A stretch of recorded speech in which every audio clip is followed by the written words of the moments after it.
जेन ज़ी या जिसे हम प्यार से ज़े कहते हैं, वो पीढ़ी है जो डिजिटल युग में पली बड़ी है।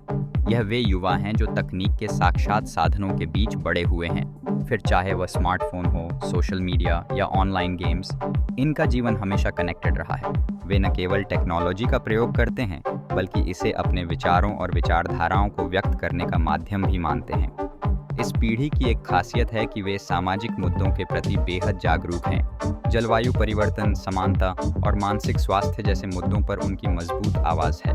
वे केवल अपने लिए नहीं, बल्कि दुनिया के लिए बेहतर भविष्य की तलाश कर रहे हैं। युवा न केवल अपने विचारों को साझा करते हैं, बल्कि दूसरों को भी प्रेरित करने का काम करते हैं। उन्हें बदलाव लाने की शक्ति और जुनून है।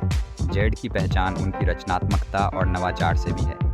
वे अपने आइडिया को जीवित करने के लिए नई तकनीकों और प्लेटफॉर्मों का इस्तेमाल करते हैं। यूट्यूब, टिकटॉक और इंस्टाग्राम जैसे मंचों पर वे अपने कौशल और प्रतिभा का प्रदर्शन करते हैं।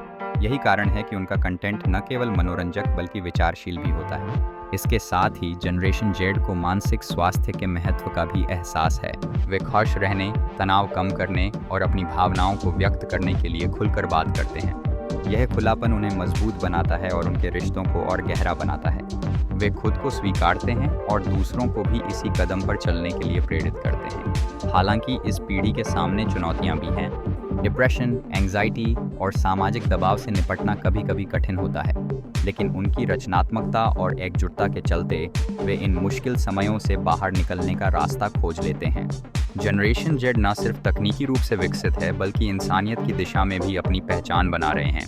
एक नई दिशा में आगे बढ़ते हुए जेड हमें सिखाता है कि कैसे एक बेहतर समाज की ओर कदम बढ़ाना है। विविधता को अपनाना और एक दूसरे की सम्मान करना ही इस पीढ़ी की सबसे बड़ी पहचान है। यह कहने का समय है कि जनरेशन जेड खुद को बहुत मजबूत और प्रगतिशील रूप में प्रस्तुत कर रहा है, जो भविष्य को दिशा देने की क्षमता रखता है।